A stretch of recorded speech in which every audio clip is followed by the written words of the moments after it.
Thank you, Dr. Manisha and the AOS for this opportunity to meet you all this afternoon virtually.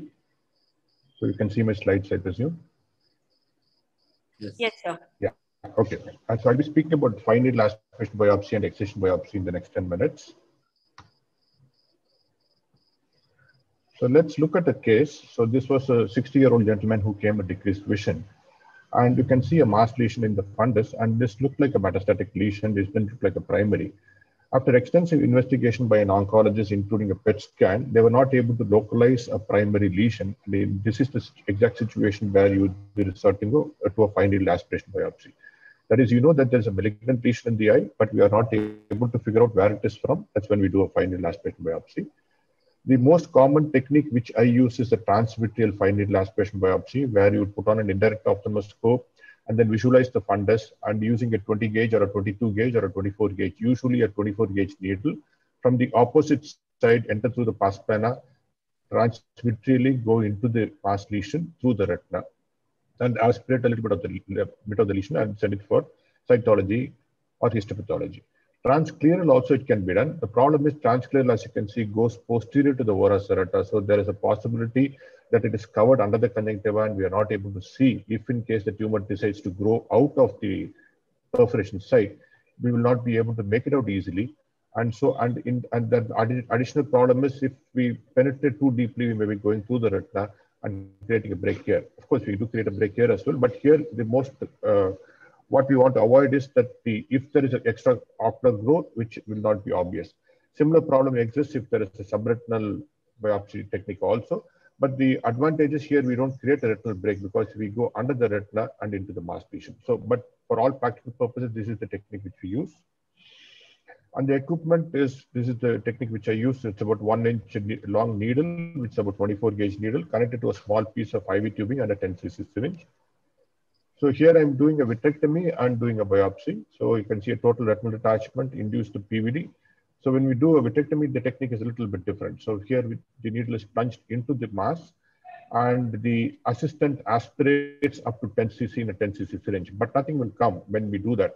But what happens is that little bit of sliver of tissue, which is in the bevel of the needle, is the tissue which we're taking.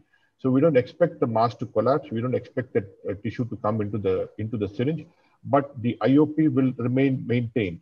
Unless it's an abscess, when the eye may start collapsing, if it's a solid lesion, IOP will remain the same.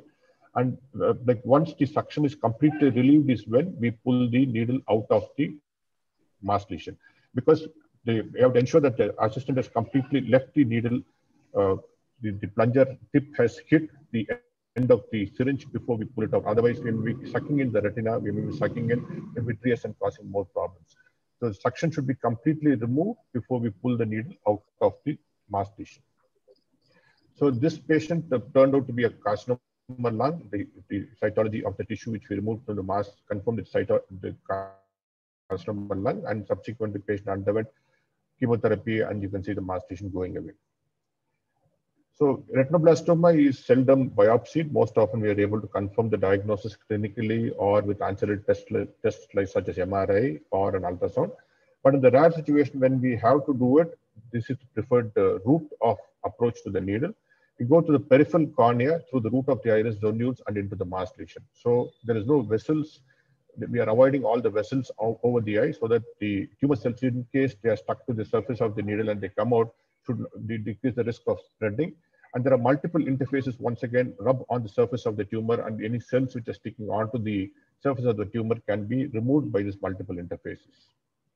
But as I mentioned, most often we prefer not to do a biopsy.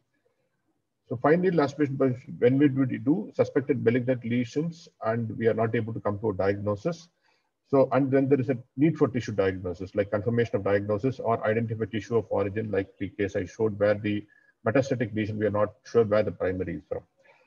And another common indication is for tissue for genetic analysis. So if you're treating a melanoma with brachytherapy, it's preferable to know what is the genetic makeup of the tumor because that tends to affect the prognosis of the patient. So for instance, a trisomy 3, a monosomy 3 is something which is associated with an increased metastatic potential. So before we put the plaque, we can take a biopsy and then to put a plaque over the melanoma. Here's another patient which had a growing melanocytoma. As you can see, a melanocytoma is very, very small. And so we are unable to do a fine needle aspiration biopsy. You cannot thrust the needle into this lesion here, which is extremely small. We'll be causing decrease in vision because we'll be hurting the optic nerve. So here I was forced to do a vitrectomy, then open up the capsule, which is covering that lesion, which is over the optic nerve, and then take a very, very small bit of the tissue. Because this was growing, we had to ensure that this was not converting into a melanoma. And so we had to do this. So the capsule was opened up and a little bit of the tissue was dislodged and grasped with the forceps and removed and sent for cytology. And when the forceps is coming out of the eye, it's better to switch off the infusion so that there is no outflow of the fluid from inside the vitreous cavity, which can push the cells into the subconjunctival space or outside the eye. So this is a young gentleman, about like 14 years old, with a mass growing out of the ciliary body. So this patient was advised enucleation for a diagnosis of melanoma arising from the ciliary body, but I felt it was a diffusely growing melanocytoma of the ciliary body. But then we had to confirm it, so we had to do an incisional biopsy before we do a definitive treatment. So this is the usual technique of partial lamellar sclerouvectomy is what is being demonstrated here. To create a scleral window, a partial thickness scleral window, and the inner layer of the sclera with a little bit of tissue is removed after doing diathermy to the margins, and then close the flap. Unfortunately for this kid, it turned out to be a melanocytoma of the ciliary body. And we did do brachytherapy, and you can see the lesion going away, and the child continues to retain the eye nearly about 15 years subsequently. And there are situations when we will do an excisional biopsy of an intraocular tumor, and the prerequisites are usually this is done under general anesthesia and the hypotensive anesthesia, because there can be extensive choroidal bleed and we may lose the eye. And these are usually done in eyes with visual potential, because if the eye doesn't have visual potential, best is to enucleate the eye. And preferably benign lesions clinically, or prior HPE by doing an incisional biopsy confirm that it's a benign lesion. In case we are trying to excise a malignant lesion, which is a solid lesion, then we have to give a 3 mm clearance of normal tissue around it. Here's one example. This young gentleman had a mass lesion just growing on the nasal side of the eye, and this was exerting a mass effect inside. And this was actually a suprachoroidal tumor, and we did an incisional biopsy which showed a very rare schwannoma, and so we went ahead and doing an excisional biopsy here. So here a full thickness scleral incision is made because the lesion is above the choroid, under the sclera. So a very careful dissection of the sclera away from the choroid is what is being done, taking care not to rupture the choroid. So this is the uveal tissue which you can see here, and this is the mass which is overlying the uveal tissue. And very carefully this was dissected off from the choroid. Unfortunately, I didn't have any rupture of the choroid except for a little bit of a small loss of pigment here. It was not a defect. There was no vitreous loss or anything like that. Used the endochoroidal probe to grab onto the tumor and remove the mass lesion, excised it completely. We put it back. And in the process, the area where I had done an incisional biopsy had opened up. So we had to close that also. So this is again the uveal tissue prolapsing out through the incisional biopsy site. And this is the net result. The eye is saved and he continues to have 6/6 vision. This is a iridociliary melanoma. You can see a melanoma here. So though the patient did not have too much of a cataract, they decided to remove the cataract and put an endocapsular ring, because the zonule here will be removed after the surgery. So subsequent intraocular lens implantation may not be supported. That's the reason we decided to put an endocapsular ring.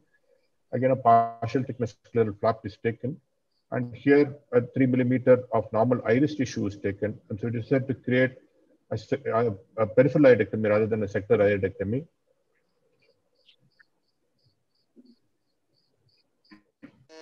And diathermy to the remainder of the bed, entry into the anterior chamber, and the iris, the ciliary body, and the overlying sclera is removed in toto as a mass. And the open sky vitrectomy is done, and the eye is closed. So this was another patient who had this subconjunctival nodule. Actually, what he had is a melanoma, very small melanoma, which had grown into subconjunctival space through the sclera. So here we had to do a full thickness eyeball resection. The overlying conjunctiva, the sclera, and the mass was removed. And we put a scleral patch graft and closed the eye.